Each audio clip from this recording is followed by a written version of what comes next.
Hello everyone, my name is Tejas Ruvia and today we are going to discuss about the lecture series Environment Conservation and Hazard Management with Gyan Gainer. So friends, let's we start.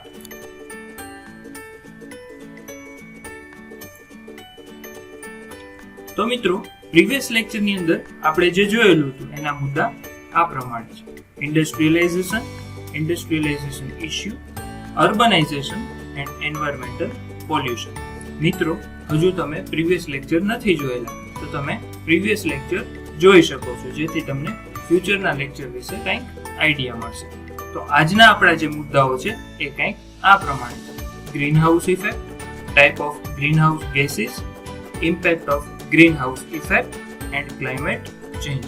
તો મિત્રો I hope તમે બધા ready હશો.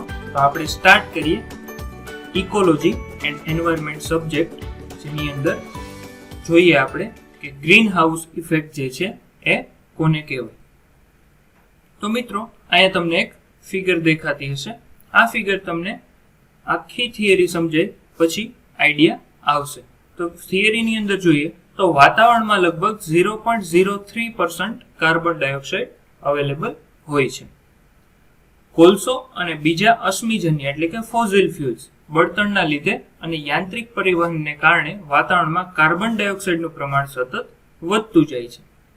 ઈસવીસન 1870 થી 1970 ના સૈકામાં આ પ્રમાણ 290 ppm થી વધી 320 ppm જેટલું થઈ ગયું હતું. હાલ તેનું પ્રમાણ લગભગ 350 થી 360 ppm છે. ઈસવીસન 2030 ની આસપાસ 2 ગણું થઈ જવાની શક્યતા પણ દેખાઈ રહી છે. પૃથ્વીનું વાતાવરણ એવું એક છે કે જે પૃથ્વીનું તાપમાન નિયંત્રણમાં રાખે છે, પરંતુ વધતા જતા કાર્બન ડાયોક્સાઇડના પ્રદૂષણથી પૃથ્વીના તાપમાનમાં સતત વધારો નોંધવામાં આવ્યો છે. તો મિત્રો હવે આને એક સિમ્પલ લેંગ્વેજની અંદર સમજીએ. તો જે ગ્રીન હાઉસ ઇફેક્ટ જે છે એનું મુખ્ય પરિબળ જે છે એ છે કાર્બન ડાયોક્સાઇડ. જેમ કાર્બન ડાયોક્સાઇડનું પ્રમાણ વાતાવરણની અંદર વધતું જશે એમ ગ્રીન હાઉસ ઇફેક્ટની અસર પણ સતત વધતી જશે. તો આપણે શું કરવાનું છે? જેમ બને એમ કાર્બન ડાયોક્સાઇડનું જે પ્રમાણ જે છે એને આપણે વાતાવરણમાંથી ઓછું કરવું છે. મિત્રો અહીંયા થોડીક હિસ્ટોરિકલ વ્યૂ આપેલો છે કે 1870 થી 1970 ના સમયની અંદર જે કાર્બન ડાયોક્સાઇડનું પ્રમાણ જે છે એ 290 ppm હતું, પણ એ વધીને 320 ppm જેટલું થઈ ગયું હતું. અત્યારના સમયની વાત કરીએ તો અત્યારનું પ્રમાણ જે છે એ 350 થી 360 ppm જેટલું છે, અને જો આપણે ભવિષ્યનું વિચારીએ તો 2030 સુધીમાં જે છે એ 2 ગણું થઈ જવાની શક્યતા છે. તો મિત્રો અહીંયા તમે ફિગરની અંદર જોશો કે જે સૂર્યના કિરણો જે છે એ ડાયરેક્ટ અર્થ પર આવે છે. તો એ અર્થ પર આવવાની લીધે કાર્બન ડાયોક્સાઇડ જે છે એ વધારે જવાબદાર કહી શકાય. ત્યાંથી આગળ જોઈએ તો શીત પ્રદેશનું પારદર્શક દિવાલ અને છતની રચના કરી વનસ્પતિ અને જમીનને આવશ્યક ગરમી મળી રહે તે માટે ગ્રીન હાઉસની રચના કરવામાં આવે છે. એટલે કે મિત્રો ગ્રીન હાઉસ જે છે એને કઈ રીતે ક્રિએટ કરવામાં આવે છે? તો એની અંદર શું કરવામાં આવે છે? પારદર્શક એક મટીરિયલ જે છે એની એક છત બનાવવામાં આવે છે કે જેની અંદર સૂર્યના કિરણો જે છે આસાનીથી એન્ટર થઈ શકે. ત્યારબાદ આગળ જોઈએ, દિવસે સૂર્યપ્રકાશ પારદર્શક દિવાલમાંથી ગ્રીન હાઉસમાં પ્રવેશ કરે છે અને વનસ્પતિ તથા જમીનને ઉષ્ણતા આપે છે, પરંતુ રાત્રે આ ગરમી વિકિરણ દ્વારા પારદર્શક દિવાલ વેધી બહાર જઈ શકતી નથી અને આ રીતે ગરમી ગ્રીન હાઉસમાં જ રહે છે અને વાતાવરણ જે છે એ ગરમ રાખે છે. તો મિત્રો હવે તમને આખો કન્સેપ્ટ જે છે એ ક્લિયર થયો હશે. શું કરવામાં આવે છે? તો કે ગ્રીન હાઉસમાં એક પારદર્શક મટીરિયલ જે છે એની એક છત બનાવવામાં આવે છે અને એની અંદર જે છે વનસ્પતિને ઉગાડવામાં આવે છે. દિવસ દરમિયાન શું થશે? તો કે સૂર્યપ્રકાશ જે છે એ પારદર્શક દિવાલથી અંદર જશે અને ગરમી જે છે એ ઉત્પન્ન કરશે, એટલે કે ઉષ્ણતામાન જે છે એ મેન્ટેન રાખશે. રાત્રિ દરમિયાન શું થશે? તો કે રાત્રિ દરમિયાન એ ગરમી જે છે એ બહાર જવાની ટ્રાય કરશે, બટ આ દિવાલને લીધે બહાર જઈ શકશે નહીં, એટલે રાત્રિ દરમિયાન પણ આ ઉષ્ણતા જે છે એ ત્યાં મેન્ટેન રહેશે. લગભગ આ જ પ્રમાણે પૃથ્વીના વાતાવરણને ગરમી રાખતી ક્રિયાને ગ્રીન હાઉસ ઇફેક્ટ કહેવામાં આવે છે. સૂર્યમાંથી સતત કિરણો પૃથ્વી પર આવ્યા કરે છે. તેમાંના ટૂંકી તરંગ લંબાઈવાળા અલ્ટ્રાવાયોલેટ કિરણો ઓઝોન સ્તરને કારણે અંતરિક્ષમાં પાછા પરિવર્તન પામે છે. બાકીના કિરણો વાતાવરણ દ્વારા પૃથ્વી પર પહોંચે છે, જેમાં લગભગ 25% વાદળમાં શોષાઈ જાય છે. માત્ર 5% વિકિરણો જે પૃથ્વીની સપાટી પર પહોંચી પરાવર્તન પામે છે. આમ સૂર્યની કુલ ગરમીનો 5% જેટલો જ ભાગ પૃથ્વી પર આવે છે અને પરાવર્તન પામે છે. મિત્રો, તમે એક વિચાર કરી શકો કે માત્ર સૂર્યના 5% કિરણો જ 5% ભાગ જ આપણે પૃથ્વી પર આવે છે, છતાં આપને એટલી ગરમી લાગે છે. તો તમે વિચારી શકો કે જો વધારે પર્સન્ટેજ કિરણો પૃથ્વી પર આવે તો માનવ જીવન તથા પ્રાણી જીવન તથા વનસ્પતિની હાલત શું થઈ શકે. બરાબર. તો વાતાવરણમાં રહેલી ગ્રીન હાઉસ વાયુઓના કારણે ગરમી વાતાવરણમાં પ્રસરે છે, પણ વાતાવરણની બહાર જતી નથી. તો મિત્રો, આઈ થિંક તમને ગ્રીન હાઉસ વિશે થોડોક આઈડિયા આવી ગયો હશે. છતાં હજી આપણે આગળ જોઈએ તો ગ્રીન હાઉસ વાયુમાં કાર્બન ડાયોક્સાઇડ મુખ્ય છે, જે પરાવર્તિત ગરમીને સાચવી રાખે છે.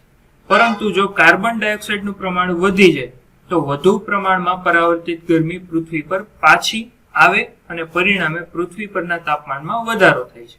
આકૃતિમાં ગ્રીન હાઉસ ઇફેક્ટ દર્શાવેલી છે. હવે જોઈએ ગ્રીન હાઉસ વાયુના પ્રકાર, એટલે કે ગ્રીન હાઉસ વાયુ જે છે, ગ્રીન હાઉસ ઇફેક્ટ જે છે એમાં કયા વાયુ જે છે એ જવાબદાર છે, જેની અંદર કાર્બન ડાયોક્સાઇડ એટલે કે CO, મિથેન એટલે કે CH, નાઇટ્રસ ઓક્સાઇડ એટલે કે NO અને ક્લોરોફ્લોરોકાર્બન CFC. આ બધા જ વાયુઓ વિશે આપણે ડિટેલની અંદર ચર્ચા કરવી છે. તો એમાં સૌથી પહેલી વસ્તુ જે છે એ છે કાર્બન ડાયોક્સાઇડ. તો વાતાવરણમાં પ્રત્યેક વર્ષ કાર્બન ડાયોક્સાઇડનું પ્રમાણ 1.8 મિલીગ્રામ પર ઘન મીટર પ્રમાણ વધતું જાય છે. હાલ વાતાવરણમાં કાર્બન ડાયોક્સાઇડનું પ્રમાણ 700 બિલિયન ટનથી વધારે છે અને પ્રત્યેક વર્ષે આમાં 2.3 બિલિયન ટનનો વધારો થતો જાય છે, જે દશકમાં 3%નો વધારો દર્શાવે છે.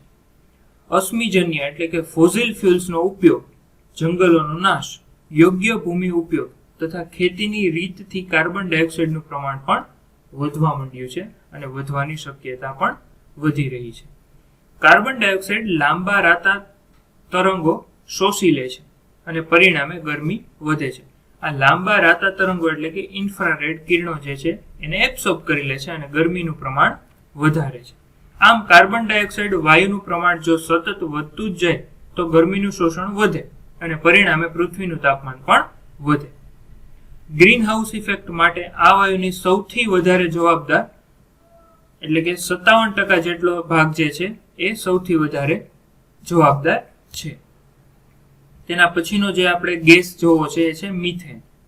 એક અંદાજ પ્રમાણે મિથેન વાતાવરણમાં લગભગ 1%ના દરે વધી રહ્યું છે, પરંતુ ગરમીનું શોષણ કરવાની તેની શક્તિ કાર્બન ડાયોક્સાઇડ કરતા 25 ગણી વધારે છે.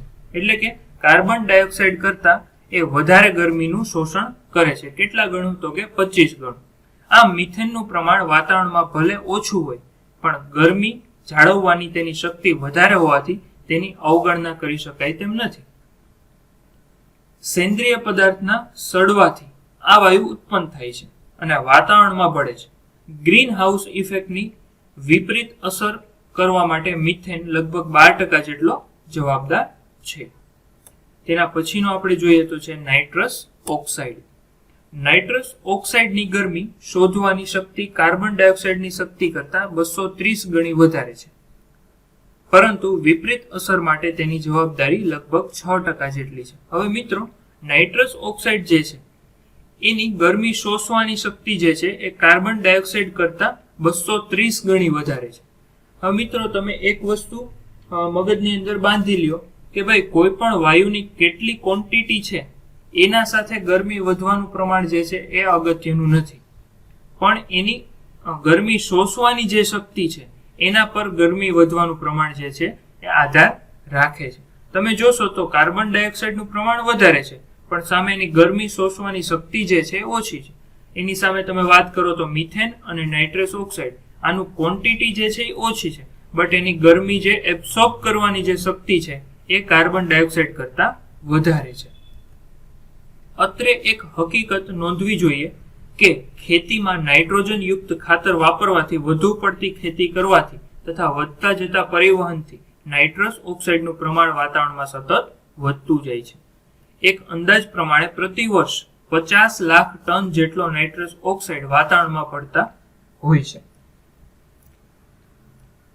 તેના પછી જે છે એ છે ક્લોરોફ્લોરોકાર્બન. અગત્યનો ટોપિક છે અને અત્યારના સમય પ્રમાણે જેમ ટેકનોલોજી આગળ વધી છે તેમ આ જે વાયુ છે, આ ગેસ છે, એનું પ્રમાણ સતત વધતું જાય છે. આ વાયુ રેફ્રિજરેટર, એર કન્ડિશનર તથા પેઇન્ટ ઉદ્યોગમાં વપરાય છે. આ વાયુ ઓઝોન સ્તરમાં ક્ષતિ ઉત્પન્ન કરી સૂર્ય ટૂંકી લંબાઈના તરંગોને પૃથ્વીની સપાટી સુધી પહોંચાડે છે, જેના પરિણામે પૃથ્વીના તાપમાનમાં સતત વધારો થાય છે. ગ્રીન હાઉસ ઇફેક્ટ વિપરીત પરિણામમાં આ વાયુનો ભાગ લગભગ 25% જેટલો હોય છે અને તેની અસર કાર્બન ડાયોક્સાઇડની સરખામણીમાં 15,000 ગણી છે. તો જોશો તમે મિત્રો કે આની જે શક્તિ જે છે એ કેટલી છે? 15,000 ગણી. કોના કરતા? તો કે કાર્બન ડાયોક્સાઇડની સરખામણીમાં. તો જેમ જેમ તમે કાર્બન ડાયોક્સાઇડથી મિથેન તરફ આવો, મિથેનથી નાઇટ્રસ ઓક્સાઇડ તરફ આવો અને ત્યાંથી ક્લોરોફ્લોરોકાર્બન તરફ આવો તો એમ તમે એની શક્તિ જે છે સતત વધતી જાય છે. તો મિત્રો આ 4 ગેસ હતા જે આપણે જોયા કે જે ગ્રીન હાઉસ ઇફેક્ટ માટે જવાબદાર છે. હવે જોઈએ ગ્રીન હાઉસ ઇફેક્ટની અસર કઈ કઈ છે. તો કે ગ્રીન હાઉસ ઇફેક્ટની સંભવિત સમસ્યા નીચે પ્રમાણે છે, જેની અંદર સૌથી પહેલી વસ્તુ છે ઉષ્ણતામાનમાં થતા સતત વધારાથી પૃથ્વીનું તાપમાન ઈસવીસન 2030માં લગભગ 1.5 ડિગ્રી સેલ્સિયસથી 4.5 ડિગ્રી સેલ્સિયસ વધી જશે. પરિણામે ધ્રુવ પ્રદેશનો બરફ ઓગળવા મળશે અને દરિયા કિનારે આવેલો પ્રદેશ, શહેરો પાણીમાં ડૂબી જશે. આ પાણીને લીધે તટ પ્રદેશની જમીનમાં ક્ષારનું પ્રમાણ પણ વધી જશે અને ભૂમિ પ્રદૂષણ પણ થશે. બીજું, વધેલા ઉષ્ણતામાનને કારણે જંગલની જીવસૃષ્ટિ પર વિપરીત અસર પડશે. બદલાયેલા વાતાવરણ અને હવામાનને કારણે વન પેદાશમાં પણ પરિવર્તન આવશે. વધતા જતા ઉષ્ણતામાનને કારણે ખેત પેદાશ પર જુદા જુદા પ્રદેશોમાં વિવિધ અસરો પડશે. ઊંચા તાપમાનને લીધે જમીનમાં રહેલ ભેજ ઘટશે અને ઘઉં, જુવાર જેવા પાકની પેદાશ સંભવત ઘટશે. કાર્બન ડાયોક્સાઇડનું પ્રમાણ વધવાથી વાતાવરણમાં પરિવર્તન 3 પ્રકારમાં સંભવે છે: તાપમાનમાં વધારો, જળચક્રનું અસંતુલન અને જીવજંતુનો વધારો. કેટલીક વનસ્પતિ બદલાયેલ તાપમાન અને જળચક્ર લીધે નાશ પામશે. એ જ પ્રમાણે અમુક જીવસૃષ્ટિ નાશ પામશે અને બીજામાં ઘણા વિકૃત અસર જોવા મળશે. હવામાનમાં અણધાર્યા ફેરફાર, વંટોળ અને ઋતુચક્રમાં પરિવર્તનની શક્યતાઓ પણ વધી જશે. તો મિત્રો અહીંયા જે 6 મુદ્દાઓ મેન્શન કરેલા છે એ 6 મુદ્દાઓ શું કહેવા માંગે છે? તો કે 6 મુદ્દાઓ એ વસ્તુની ચર્ચા કરે છે કે ભાઈ ગ્રીન હાઉસ ઇફેક્ટ જે છે એ સતત વધતી જશે તો આપણા વાતાવરણમાં શું શું ચેન્જીસ આવશે, માનવ જીવનમાં અથવા તો માનવના સ્વાસ્થ્યમાં શું ફેરફાર થશે, બરાબર, તાપમાનમાં શું ફેરફાર આવશે, જીવજંતુઓમાં સતત વધારો થશે કે ઘટાડો થશે. તો આ બધી વસ્તુને આપણે ધ્યાનમાં રાખવી જોઈએ અને આપણે પ્રદૂષણ જે છે એને અટકાવવું જોઈએ. ત્યારબાદ છે ગ્લોબલ વોર્મિંગ ઓછું કરવાના ઉપાયો. તો એની અંદર વૈજ્ઞાનિક રીતે એ સાબિત થયું છે કે માનવીય પ્રવૃત્તિ એ જ ગ્લોબલ વોર્મિંગની વિનાશક અસર ઉત્પન્ન કરે છે. ક્લાઇમેટ ચેન્જ માટે યુનાઇટેડ નેશન્સની એક કમિટીએ સભ્ય દેશો માટે એક પ્રોટોકોલ કે જેને ક્યોટો પ્રોટોકોલ તૈયાર કર્યું છે અને દરેક સભ્ય દેશને આ પ્રોટોકોલ કાયદેસર રીતે પાળવાનો હુકમ છે. તેમાં 6 મુખ્ય ગ્રીન હાઉસ ગેસો જેવા કે carbon dioxide, methane, nitrous oxide, hydrochloric carbon, chlorofluorocarbon અને સલ્ફર હેક્સાક્લોરાઇડનું એમિશન 1990ની સપાટીની સરખામણીએ ઓછામાં ઓછું 5% ઘટાડવાના છે. ગ્લોબલ વોર્મિંગ ઓછું કરવા માટે દરેક ફેક્ટરીએ પર્યાવરણને પ્રદૂષિત કરતા અને તે માટે ફ્લુએન્ટ ટ્રીટમેન્ટ પ્લાન્ટ લગાવવા પડશે. પ્રદૂષણો ઘટાડવા જરૂરી બનશે. ઓટોમોબાઈલમાંથી નીકળતા નિષ્કાસ વાયુઓમાં CO અને SO જેવા ઝેરી અસર કરતા વાયુઓ દૂર અથવા ઓછા કરવા પડે તે માટે તેના એડમિશન સ્ટાન્ડર્ડ ઊંચા લાવવા પડશે. પેટ્રોલ અને ડીઝલના બદલે સીએનજી નો ઉપયોગ કરવાથી પોલ્યુશન ઘટાડી શકાય છે. વન વિનાશ અટકાવીને તેને વધુ ને વધુ ઝાડ વાવી અને વાતાવરણમાં ઓક્સિજનની માત્રા વધારવી જરૂરી બની રહેશે.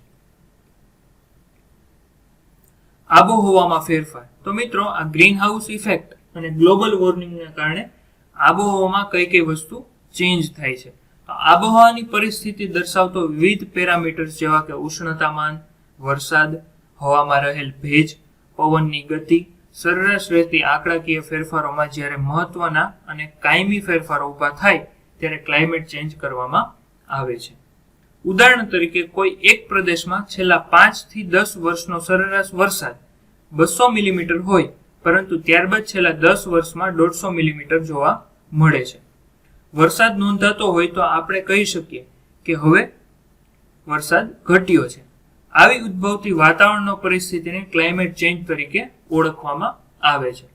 સરેરાશ વાતાવરણની પરિસ્થિતિના નોર્મલ ડિસ્ટ્રીબ્યુશન પેટર્નમાં કાયમી ફેરફાર જોવા મળે ત્યારે ક્લાઇમેટ ચેન્જ થયો કહી શકાય.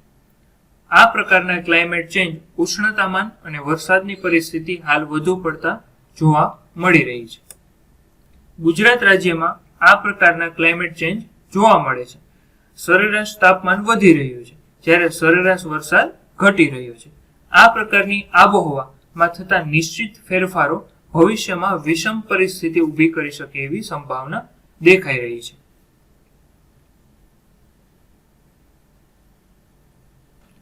ત્યારબાદ જોઈએ આબોહવામાં ફેરફાર થવાના કારણો.